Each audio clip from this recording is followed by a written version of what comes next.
اسلام کے مقامات مقدسہ مکہ اور مدینہ منورہ کی زیارت کرنے کی ہر کسی میں خواہش ہوتی ہے۔ سفر حج کے لیے بھی ناندیڑ سے عازمین کے کئی قافلے روانہ ہو رہے ہیں۔ شہر کے معروف سماجی خدمتگار واجد انصاری بھی اپنی زوجہ کے ساتھ حج کے لیے اس سال روانہ ہو رہے ہیں۔ ان کی راست فلائٹ حیدرآباد سے جدہ کے لیے ہوگی۔ اس پس منظر میں واجد انصاری نے شہر کے راجہ پیلس میں ایک دعوت طعام کا نظم کیا، جس میں شہر کے سیاسی، سماجی اور مذہبی قائدین نے شرکت کرتے ہوئے انہیں مبارکباد پیش کی۔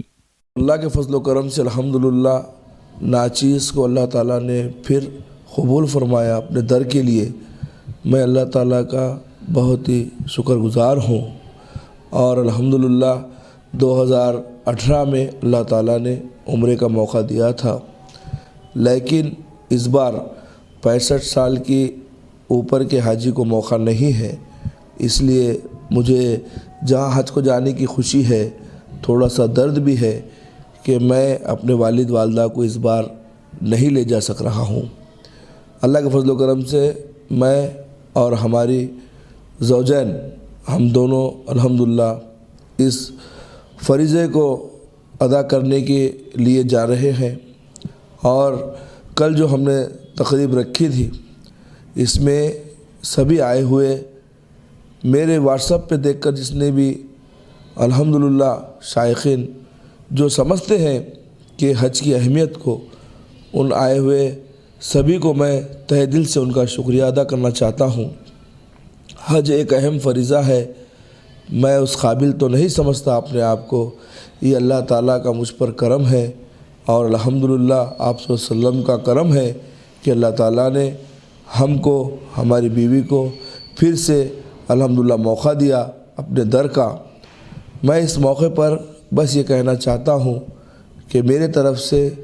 کسی کا بھی کچھ دل دکھا ہے تو آپ اللہ اور اس کے حبیب کے واسطے مجھے معاف کریں، اور الحمدللہ اللہ تعالیٰ ہمارے دیش کی گنگا جمنا تہذیب کو قائم رکھے، یہاں پر سبھی کے لیے بھائی چارہ قائم رہے، اور اللہ تعالیٰ سب کو ایمان کی دولت سے سرفراز کرے، کیونکہ یہ امت آپ صلی اللہ علیہ وسلم کی امت ہے،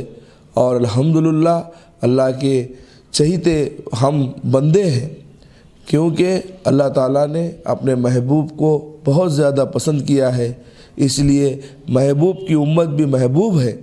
تو ہم چاہتے ہیں کہ جہاں تک دعوت کی بات نہیں پہنچی، جن تک ایمان نہیں پہنچا، ہم چاہتے ہیں کہ اللہ تعالیٰ ان کے دلوں میں بھی ایمان کی روشنی کو جلائے اور سبھی جنت میں جانے والے بنے۔ اس موقع پر میں خاص کر ہمارے جن جن لوگوں نے دعاؤں کے لیے کہا ہے، ان سب کی جائز تمنا قبول ہو۔ اللہ تعالیٰ ہمارے سفر کو آسان کرے اور ہمارے حج کو قبول فرمائے۔ اور سبھی عازمین سے میں یہ گزارش کرنا چاہتا ہوں کہ آپ بھی ہمارے دیش ملک ہندوستان کی حفاظت کے لیے دعائیں کریں، اس کی ترقی کی دعائیں کریں، کوئی بھی ہمارے ہندوستان کا ہندوستانی پریشان نہ ہو، سبھی کو اپنا حق ملے۔ اور اس موقع پر میں خاص کر میڈیا کا تہ دل سے شکریہ ادا کرنا چاہتا ہوں، خاص کر ہمارے فیروز بھائی MCN کا، اور بھی سبھی نیوز چینل والوں کا، کہ اللہ تعالیٰ نے مجھے بولنے کا موقع دیا اور حج کے لیے قبول فرمایا۔